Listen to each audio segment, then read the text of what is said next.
জানিয়ে দেব এখনকার গুরুত্বপূর্ণ সংবাদ। প্রিয় দর্শক, তার আগে অনুরোধ থাকবে আমাদের চ্যানেলটিকে সাবস্ক্রাইব করার জন্য এবং লাইক ও কমেন্ট করে এই সংবাদ সম্পর্কে জানিয়ে দিন আপনার মূল্যবান মতামত। আগামী সপ্তাহে গণমাধ্যম সংস্কার কমিশনের ঘোষণা হতে পারে বললেন উপদেষ্টা নাহিল ইসলাম। তথ্য সম্প্রচার উপদেষ্টা নাহিল ইসলাম বলেছেন, ফ্যাসিবাদের পক্ষে যারা কাজ করছে বা উস্কে দিয়েছে তাদের সবাইকে বিচারের আওতায় আনা হবে। সে সাংবাদিক, কবি, সাহিত্যিক যে হোক না কেন, তা বিবেচনায় নেওয়া হবে না।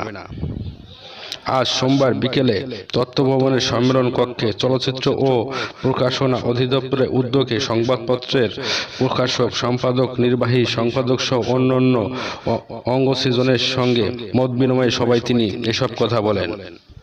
তথ্য ও সম্প্রচার উপদেষ্টা বলেন, কোনো সাংবাদিকের সঙ্গে যদি কোনো অবিচার করা হয় সে বিষয়টি আমরা দেখব। তাতে যদি অন্য কোনো মামলা দেওয়া হয় যেটাতে তিনি যুক্ত ছিলেন না, সে বিষয়েও আমরা দেখব। যার বিরুদ্ধে যে অভিযোগ, সেই অভিযোগের ভিত্তিতে তার বিরুদ্ধে ব্যবস্থা নেওয়া হবে। উপদেষ্টা নাহিদ ইসলাম বলেন, আগামী সপ্তাহে গণমাধ্যমের সংস্কার কমিশনের ঘোষণা হতে পারে। আমরা ইতিপূর্বে গণমাধ্যমের স্বাধীনতার কথা বলেছি, সে বিষয়টা আমরা নিশ্চিত করতে চাই। এটা শুধু মুখের কথা নয়, কাজের বাস্তবায়ন করতে চাই।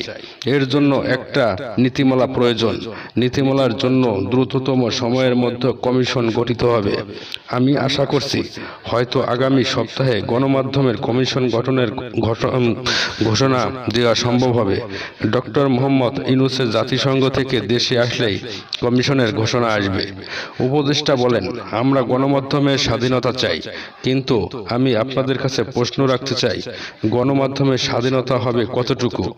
স্বাধীনতায় কোনো নিয়ন্ত্রণ চলে না, কিন্তু গণমাধ্যমের স্বাধীনতার কথা বলে কি ফ্যাসিস্টদের পক্ষে প্রচারণা করা যাবে?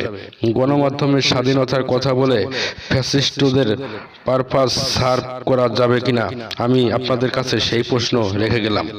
নাহিদ বলেন, সংবাদপত্র শিল্পে অনেক সমস্যা রয়েছে। অডিট, বিজ্ঞাপন ও বিল প্রদান ডিজিটাল করায় প্রতিক্রিয়া চলছে বলেও জানান তিনি।